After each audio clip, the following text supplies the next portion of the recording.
मस्जिद में आपका स्वागत है। मैं मनोज। बता दें 3 दिन, मात्र 3 दिन और प्रत्याशी 6 कौन कौन है वो बताएंगे, लेकिन अब रणनीति तेज हो गई है। हमारे साथ अंजनी के भी हैं। नहीं, मैं नहीं थकी नहीं हूँ। मैं भटियारी सराय के और जन संपर्क कर रही हूँ, जनता के आशीर्वाद ले रही हूँ, इसलिए झुकना पड़ती। हम बोल दिए थे मनोज जी कि मेरे सामने में कोई नहीं है, मैं सिंगल अंजनी देवी हूँ और जीत के भारी बहुमत से मैं जीतूंगी और मैं जनता के आशीर्वाद लेके ही नगर निगम में जाऊंगी। अब रणनीति जो हो रही है वो जाति पर हो रही है, धर्म पर हो रही है, आप क्या कहेंगे? नहीं, ये तो जाति धर्म पर नहीं है। मुझे तो पूरे वर्ग से आशीर्वाद मिल रही है, पूरे वर्ग से। केसरिया झंडा लेके मैं निकली हूँ और जय श्री राम, जय हनुमान का मैं नाम लेते ही जन संपर्क करती हूँ, जनता का आशीर्वाद लेती हूँ। यानी आप एकदम पूरा जोड़ रही हैं, पूरा आने सामने। जी। अच्छा अर्जुन जी, तेवर तो करे होंगे आपके?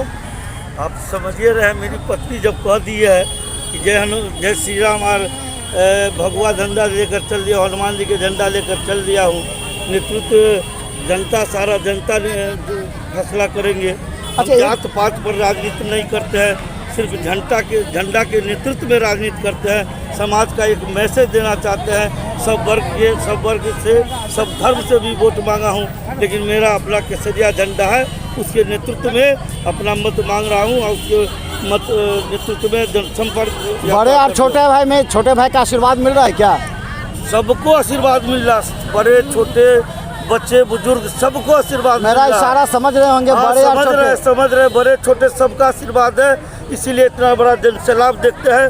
शहर के लोग एक तरफा होगा, मुझे विश्वास है कल चुनाव के रोज एक निश्चित एक तरफा होगा कि झंडा का नेतृत्व है, निश्चित सफलता मिलेगी। एक सवाल है हम कि आखिर इतने लोग आपके साथ घूम रहे हैं, आप भी घूम रहे हैं, मुख्य मुद्दा क्या बता रहे हैं कि अर्जुन जी अगर आप जाइएगा, अंजनी जी बैठेंगी अगर मेयर में, तो क्या मदद करेंगी जनता का? क्योंकि सब वादा करते हैं फिर भूल जाते हैं, आप क्या वादा करते हैं, आप क्या कहते हैं? किसी विषय पर वादा नहीं, मेरा एक नारा है, एजेंडा है, चौमुखी शहर के हम पर करे विश्वास, हम करेंगे चौमुखी विकास। यही नेतृत्व के यही मंत्र लेकर चला हूँ, मैं शहर का चौमुखी विकास करूँगा। एक बात अब्दुल बारी सिद्दीकी जी ने कहा है, आपको शायद मालूम होगा क्या कहा है? हाँ, क्या आप कितना समर्थन करते हैं उनकी बातों को?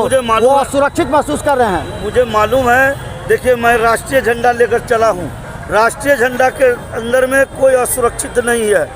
मुझे जो अगर असुरक्षित की बात करता है वो अपना राजनीतिक रोटी सेक रहा है। राष्ट्रीय झंडा लेकर चला हूँ, राष्ट्रीय झंडा के नेतृत्व में कोई असुरक्षित नहीं है। तो हम बता दें हमारे साथ अर्जुन सानी और अंजनी देवी हमारे साथ हैं, और जो राजनीति है वो सिमट रही है राजनीति। और अब 3 दिन होगा, इस 3 दिन में आपको पता लगेगा कि कौन है आगे, कौन है पीछे, कौन है संघर्ष में। लेकिन सवाल ये है कि आखिर मुद्दा क्या होगा।